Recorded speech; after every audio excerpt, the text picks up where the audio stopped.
이 일은 하시면 월 수입이 어느 정도나 버시는 거예요?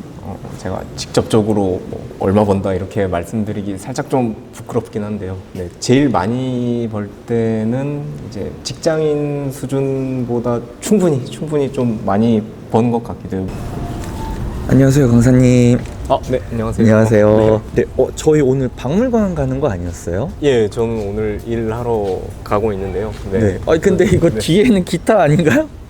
제가 사실 박물관 해설사도 하지만 또 주말에는 같이 밴드도 하고 있어서 다음 주 공연을 위한 지금 연습도 같이 준비하러 가요. 그럼 이거 메고 일단 가시고 이따가는 또 기타 메고 다른 일 보러 가시는 거예요? 네, 맞습니다. 그래서 일 끝나고 저는 다른 거 하지 못하고 바로 또 이제 공연 연습하러 가야 될 것 같아요. 네. 그럼 일단 저희 박물관 먼저 가보시죠. 네. 정국님, 근데 정확히 박물관에서 무슨 일 하고 계신 거예요? 네. 저는 박물관에서 이제 아이들과 함께 유물 보면서 여러 가지 설명도 하고 그리고 아이들에게 좋은 추억 심어주기 위해서 열심히 노력하는 그런 일을 하고 있습니다. 이렇게 하시는 거 분들 뭐라고 이렇게 전문 용어 있지 않아요? 용어는 사실은 부른 사람들에 따라서도 약간 다르긴 하는데요. 뭐 역사 선생님이라고도 부르기도 하고 그냥 쌤이라고 부르기도 하는데 이제 전문 용어로 혹시 도슨트 들어보셨나요? 네, 들어봤어요. 그거예요, 그거. 네, 도슨트라는 그런 직업을 가지고 있습니다.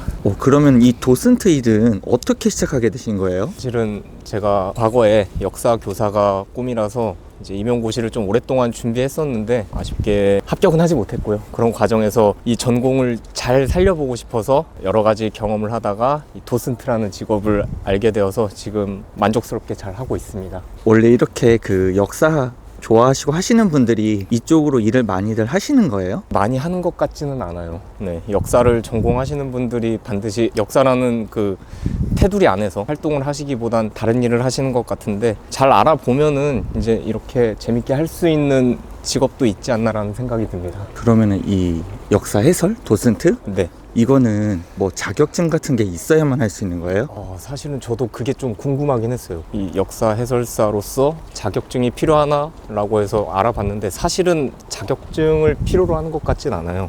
그래서 자기가 알고 있는 역사에 관심이 있다면은 열정만 있으면 충분히 할 수 있는 그런 직업이지 않을까 생각이 들어요. 그러면은 계속 이런 데서 해설하시면서 그래도 공부는 꾸준히 하시는 거죠? 저 아까도 이제 역사 책 보다 왔고요. 자기 전에 항상 다큐멘터리 같은 것도 한 번씩 보고 이제 뉴스 기사 보면서 역사와 관련된 그런 역사 파트 뉴스 기사도 꼼꼼히 챙겨보는 편입니다. 아이들이 좀 난감한 질문? 네. 이런 거 할 때 있지 않아요? 네, 매주 있어요. 가장 기억에 남는 거는 결혼했냐? 돈 얼마 버냐? 거의 매주 물어보는 것 같아요. 얼마 버냐? 뭐 여자친구 있냐? 뭐 이런 질문들 난감할 때가 좀 있습니다.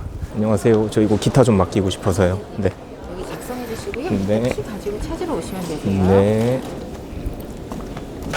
지금 이제 오늘 네. 수업 준비하시는 거예요? 예, 이제 오늘 이제 투어를 준비하기 위해서 간단하게 장비 좀 점검하고 투어를 시작해 보려고 합니다. 정말 잘 챙겨야 돼요. 가끔 가다가 이게 이제 수신기, 송신기거든요.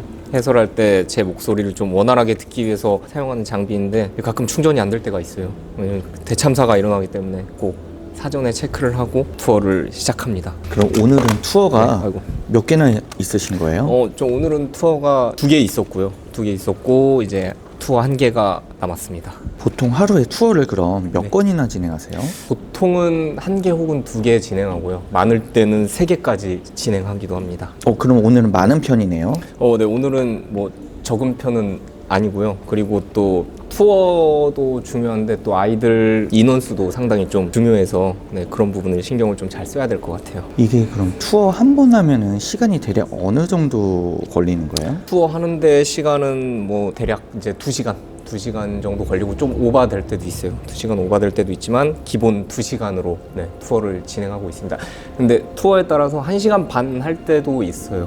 투어의 성격에 따라서. 저거님 정식으로 소개 한 번만 부탁드릴게요. 소개해드리겠습니다. 네, 안녕하십니까. 저는 박물관 해설사로 활동을 하고 있고요. 또 인디밴드 셀리 에브리웨어에서 베이스를 치고 있는 박정근입니다. 반갑습니다. 정확히 본업은 어떤 것인가요?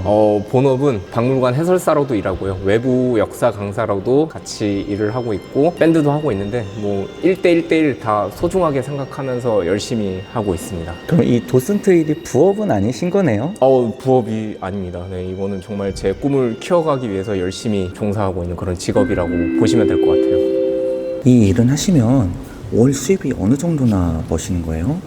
제가 직접적으로 뭐 얼마 번다 이렇게 말씀드리기 살짝 좀 부끄럽긴 한데요. 네, 제일 많이 벌 때는 이제 직장인 수준보다 충분히 좀 많이 버는 것 같기도 해요. 물론 일이 없을 때는 뭐 굶기도 합니다. 네, 쫄쫄 굶기도 하지만 많이 벌 때는 직장인 수준 이상으로 충분히 버는 것 같아요. 그러면은 결국에는 투어 횟수가 중요한 거네요? 투어 횟수가 굉장히 중요합니다. 만약에 제가 일을 적게 하면 당연히 이제 프리랜서 특성상 일을 적게 하면 그만큼 벌어들이는 수입이 적을 수밖에 없잖아요. 그리고 투어를 하면서 이제 받아들이는 이 아이들 인원에 따라서도 수입이 좀 결정되기도 해요. 아이들이 적을 때는 당연히 거기에 따라서 할당되는 수입도 적고요. 반면에 인원이 많으면은 그만큼 또 거기에 맞춰서 수입이 결정되는 편이기도 합니다. 그럼 투어 진행하실 때 인원 제한 같은 것도 있어요? 네. 저희 같은 경우에는 인원이 8명 제한이 있고요. 이것도 박물관 규정상 약간씩 좀 다르긴 해요. 그래서 박물관 규정에 맞춰서 인원을 이렇게 정하고 있습니다. 강사님, 그러면은 도슨트 듣는 투어 인원을 늘리기 위한 네. 강사님만의 비법 같은 것도 있으세요? 네. 비법 있죠, 당연히. 네. 그냥 해설만 하면은 사실은 개인적으로 여기 PD님이 보시기에 여기 지금 비파용 등급 있잖아요. 그냥 만져보고 아이들한테 설명해보는 것도 상당히 재밌게 보일 수도 있지만 이것 가지고는 좀 부족합니다. 아이들하고 좀 소통을 굉장히 재밌게 해야 된다고 생각해요. 뭐 소통이라기보다는 저는 사실 장난 아닌 장난? 우리 초딩들 장난 많이 치잖아요. 저도 아이들이랑 장난 많이 치면서 최대한 아이들을 즐겁게 텐션도 높이면서 투어도 재밌게 할 수 있도록 그런 방식으로 투어를 하는 것 같아요. 그러면은 네. 이 박물관 말고 다른 데 투어도 들었던 친구가 네. 또 예약을 하는 경우도 있는 거예요? 굉장히 많이 있어요. 사실은 제가 이제 투어가 성공적이냐 아니면 성공적이지 않냐를 판단하는 기준이 그 아이가 제가 진행하는 다른 투어를 신청했느냐의 유무를 좀 따지거든요. 들었던 친구가 다른 투어를 신청해줬으면 그때 투어가 굉장히 성공적이었구나 라고 이렇게 개인적인 지표를 삼고 있습니다. 이렇게 투어 다니는 박물관은 보통 몇 개나 되시는 거예요? 저 같은 경우에는 10군데 정도 되는 것 같아요. 공걸 포함해서 10군데 이상 정도 되고요. 뭐 계속해서 원하시는 그런 장소가 있으면은 또 준비해서 이제 또 투어를 하는 편입니다. 근데 궁궐도 다니시는 거면 네. 요즘 이제 경복궁 이런 데 가면 외국인들 진짜 많거든요. 네, 외국인. 케이팝 문화 뭐 이런 네, 것 때문에. 네. 그럼 외국인 관광객이나 그런 사람들도 신청하지 않아요? 해외에서 여행 오신 외국인 분들보다는 이제 아이들, 교포 친구들 그런 친구들 대상으로 투어를 하는데요. 아시다시피 외국에서 생활했기 때문에 예를 들어서 저는 말레이시아에서 온 친구 혹은 독일에서 온 친구들 한번 투어를 해본 적이 있는데 사실은 그 친구들이 100% 투어를 소화를 하진 못해요. 하지만 최대한 핵심적인 개념도 우리나라에서 이제 굵직굵직한 그런 역사적 사건이라던가 유물들을 최대한 알려주려고 노력은 하고 있어요. 그러면 그런 외국인들 해설은 영어로 다 진행하시나요? 사실은 제가 외국어를 할 줄 모르기 때문에 최대한 한국말로 편하게 이렇게 설명해주기도 하고요. 독일 친구 같은 경우에는 제가 독일어 번역기를 켜서 중요한 내용들은 설명했던 기억이 나요. 근데 다행히 또 잘 알아듣고 또 재밌게 또 봐주더라고요. 이 일 하시면 결국 아이들 상대하는 거잖아요. 네. 아이들 상대하시면서 애로사항이나 어려운 점 어떤 것들이 있으세요? 아이들 자체가 뭐 물론 역사를 좋아해서 오는 아이들도 있고요. 이제 어머님의 그런 권유로 인해서 그냥 말로 끌려온 거죠. 그런 학생들도 이제 같이 참여를 하는데요. 저의 임무는 그런 아이들까지 모두 다 역사를 좋아하는 아이들도 마찬가지고 역사를 관심 없어하는 아이들 모두 다 만족시켜야 되기 때문에 그런 부분이 제일 좀 힘들긴 해요. 사실은 좋아하는 아이들은 어떻게 설명을 해도 정말 좋아해요. 그래서 더 어렵게 설명해도 좋아하고 쉽게 설명해도 좋아하지만 역사를 좋아하지 안 왔던 아이들에게는 그 부분이 제일 좀 저는 아직도 극복 과제인 것 같습니다. 이 일을 하시면서 네. 컴플레인도 이렇게 들어오고 할 거 아니에요. 예. 그런 거는 이제 보통 그러면 부모님들이 하시는 걸 거 아니에요. 네, 어떤 것들이 있어요? 컴플레인은 거의 없지만 가끔가다 혹은 뭐 저는 그러지 않는데요. 늦거나 혹은 다른 손님들을 누락하거나 이제 그러면은 정말 큰 사건이 또 일어날 수 있기 때문에 업체에 타격이 간다던가 개인의 그런 이제 해설사로서의 신뢰가 좀 떨어질 수도 있기 때문에 그런 것들이 정말 중요한 것 같아요.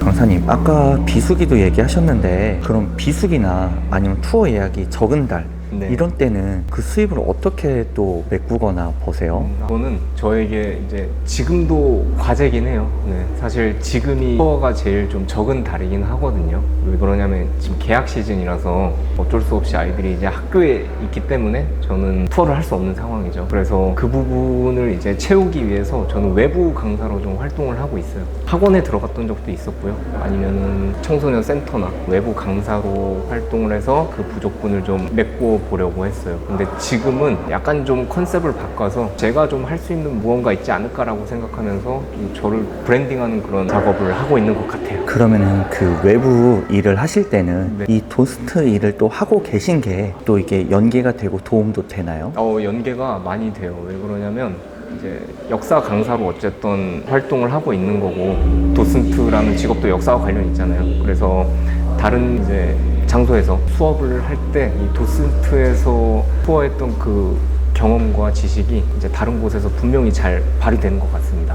강사님, 이 일 하시면서 가장 기억에 남는 일이나 특별한 사건 같은 거 있으면 하나 얘기해 주시겠어요? 몇 개 있긴 한데 뭐 혹시 좋은 쪽으로 일까요? 나쁜 쪽으로일까요? 나쁜 쪽이 좀 더 나쁜 쪽. 재미있게 들을 수 있을 네, 것 같은데요. 네. 있어요. 어떤 사건이냐면 아까 제가 처음에 말씀드렸을 때 이제 투어를 할 때 이 수신기, 송신기 장비를 반드시 착용하고 투어를 해야 되거든요. 근데 아까도 말씀드렸다시피 밴드랑 같이 이렇게 박물관 투어를 하다 보니까 이 장비를 그대로 두고 공연장으로 가야 돼요. 근데 공연장 가는 길에 송신기가 들은 이 가방을 통째로 전철역에 두고 내린 적이 있었어요. 찾을 수 있을 것 같았는데 결론적으로 말씀드리면 이거 못 찾았거든요. 다 없어져서 제가 배상했던 기억이 있습니다. 그 금액이 혹시 얼마 정도나 나가나요? 네, 이거는 수신기, 송신기는 대당 10만 원이. 대당 10만 원이요? 네, 한 대에 10만 원. 그때 10대가 들어있었거든요. 그래서 투어하면서 정말 최고의 위기를 경험했던 순간이었습니다. 오늘 투어는 그럼 이제 다 끝나신 거죠? 네, 오늘은 투어는 잘 마무리했습니다. 아까 근데 밴드도 하신다고 그러셨잖아요. 예. 그러면 이 본업으로 버는 수익을 다 밴드 쪽에 투자하시는 거 아니에요?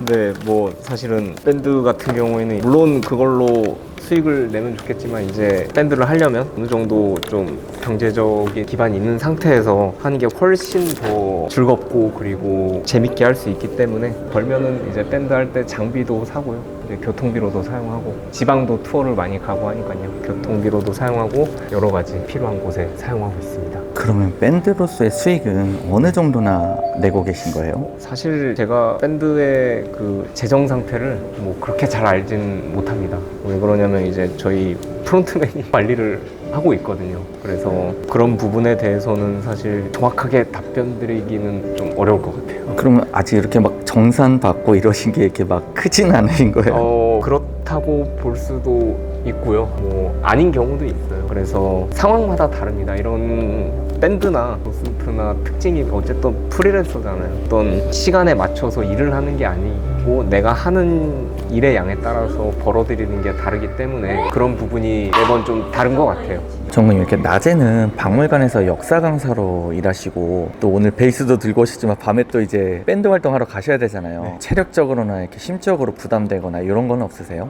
사실은 솔직히 말씀드려서 좀 힘들 때도 있어요. 아침에 워낙 박물관 투어하면 좀 빨리 일어나야 되다 보니까 그리고 또 공연은 또 저녁에 하잖아요. 그래서 그 공연 당일은 항상 좀 걱정을 해요. 오늘 잘 버틸 수 있을까 좀 걱정을 하는데 투어 끝나고 이제 공연하러 가면요 오히려 다시 기운을 차리는 편입니다. 한 주간 있었던 뭐 스트레스나 그런 것들을 또 풀 수 있는 아주 좋은 기회라서 저한테는 너무나도 재밌어요. 물론 힘들 때도 있지만 공연할 때는 그 힘 힘든 시간을 다 잊는 것 같아요. 그럼 사람들은 역사 강사 박정근과 셀리에브리어 밴드의 박정근하고 어떤 거에 더 열광하는 것 같은가요? 역사 강사로서도 활동하고 인디밴드로도 활동을 하는데 지금 기준으로 봤을 때는 사실 역사 강사 쪽에 조금 더 주목을 해주는 것 같기 때문에 저는 이제 밴드 쪽에서 좀 많은 관심을 받고 싶고 더 열심히 하고 싶은 마음도 있습니다. 원래 역사 강사가 꿈이셨다고 하셨잖아요. 네. 그러면은 역사 강사와 그 다음 셀리에브리어 밴드하고 둘 중에 하나만 선택하라고 하시면 어떤 걸 선택하실 것 너무 같으세요? 힘든데요, 이거. 사실은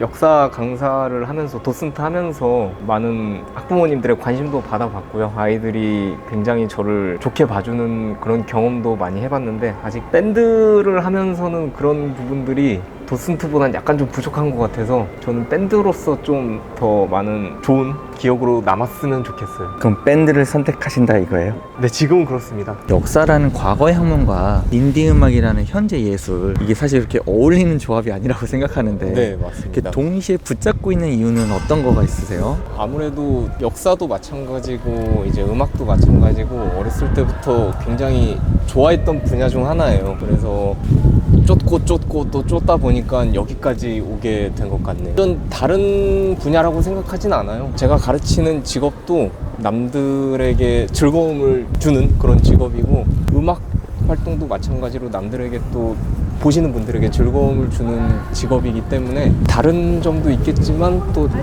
공통점도 굉장히 많다고 봅니다. 그래서 최대한 그런 공통점들을 잘 살려서 두 분야에서 시너지 효과를 얻을 수 있도록 저는 더 노력을 하고자 합니다. 강사로서의 삶과 밴드로서의 삶 중 박정근이라는 사람을 더 이렇게 잘 설명해 주는 건 어느 쪽이라고 생각하세요? 두 가지 모두 다 제가 정말 열심히 노력하고 있는 분야라서 뭐 어느 한 개를 딱 집어서 얘기할 수는 없겠지만 아무래도 이제 강사로서의 그 제 모습이 조금 더 잘 표현되고 있다고는 생각을 합니다. 근데 어쨌든 강사로서만 활동을 한다면 저는 너무 심심해요. 그래서 밴드를 하면서 보여지는 모습도 저의 또 본 모습이고요. 그래서 많은 분들이 그렇게 밴드로서의 모습과 강사로서의 모습을 좀 겹쳐서 이렇게 생각해 주셨으면 좋겠네요. 앞으로 역사 강사 박정근과 셀리에브리어 각각 어떤 모습으로 성장시키고 싶으세요? 전 역사 강사로서의 목표는 딱히 지금 제 자체가 그렇게 브랜딩화 되어 있는 느낌은 들지 않아요. 그래서 좀 시간이 걸리더라도 저만의 콘텐츠를 만들어서 이제 제 이름을 건 뭔가 브랜딩을 한번 해보고 싶은 게 목표입니다. 그리고 셀리에브리어로서의 목표는 아까 잠깐 말씀하셨던 것 같은데 락 페스티벌 한번 꼭 나가보고 싶어요. 네, 물론 관객들 앞에서 공연하고 이렇게 같이 소통한 것도 사실 너무나 저에게는 과분한 그런 경험이고 그런 생활 중 하나긴 한데요. 그래도 기왕 또 밴드 했으니까 락 페스티벌 한번 나가는 게 좋지 않겠나요? 네, 여러분들 한번 기대해 주시면 너무 좋을 것 같아요. 본인의 예술적 재능을 이제 수익으로 연결하고 싶은 이 또 다른 엔잡러 지망생들에게 해주고 싶은 현실적인 조언은 있으시다면? 우선 만약에 처음 이렇게 다른 분야의 일을 동시에 하시면요 혼란스럽기도 하고요 실수도 좀 많이 하기도 해요. 또 그런 과정에서 당연히 스트레스도 받겠죠. 뭐 저도 그런 상황을 다 경험을 했는데요. 근데 시간이 답인 것 같아요. 천천히 차근차근히 이제 계획하고자 했던 것들 잘 시간도 조율하시면서 아마 일을 해 나가시면 더 좋지 않을까 싶어요. 그리고 또 가장 중요한 게 이제 엔잡러 특성상 저는 자기 개발이 정말 중요하다고 생각해요. 그래서 시간 나실 때 본인의 분야나 전공을 계속해서 갈고 닦아 나가셨으면 좋을 것 같아요. 이 부분은 저도 부족한 부분이라서요. 우리 같이 열심히 극복했으면 좋겠습니다.